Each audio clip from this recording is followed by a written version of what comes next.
So joining us now is the director, producer, and stars in this documentary called This Place Rules, which debuts on HBO December 30th, Andrew Callaghan. Andrew, I mean, this is a lot. This is a deep dive into this documentary. Yeah. And there's so much to talk about here when it comes to who you spent time with, what you saw. But, you know, when it comes to what's happening today, Enrico Tarrio, he was not at the Capitol on the 6th, but he still played a role in this, and he's facing some of the most serious charges that are stemming from that day. What did you see from him as you were shooting this? Yeah, I just talked to him in the lead up to the January 6th Capitol riot. Just hung out with him a little bit in D.C. and Miami and elsewhere. And what did you learn about him? He sells T-shirts. He's the chairman of the Proud Boys. Yeah. So no details about his involvement, his state of mind, or anything? I mean, I don't think the movie's not just about like the Capitol riot and all that. It's also about like media echo chambers. You know what I mean? And like the dangers of the 24-hour news cycle, and how I think mainstream media, like Fox and even CNN, like competes for views by running constant 24-hour news cycles based upon fear, division, outrage, and panic, probably to like sell ads. So it's not just about the Capitol riot. Yeah, I'm not exactly sure. First of all, I don't agree with what you're saying, but I'm not exactly sure of how that played into people going into the Capitol and rioting on January 6th. There's nothing fake about CNN. Oh, I'm not saying like fake news. I'm just saying ramping people up and increasing division during that period of time.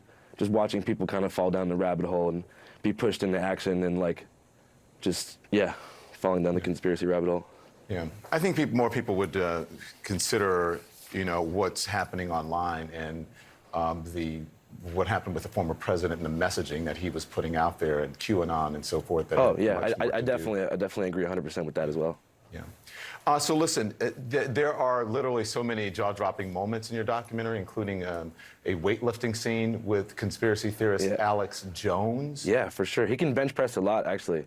Why would you put that in? Why'd you spend so much time with him, and why is he such a big part of this film? Well, I mean, you know, I just think that like whenever we were filming for the documentary, there was just certain moments that were super surreal that just kind of happened, and I felt like we had to kind of leave the footage in.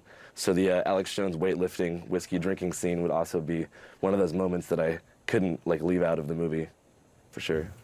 One thing that also stood out was what you heard from people when it comes to like conspiracy theories. I mean, there were parts where like children were shouting conspiracy theories, and I wondered as you talked to these people if you got the sense that they actually believed what they were saying, or what your takeaway was. Yeah, definitely. I think a lot of people, you know, believe what they're saying.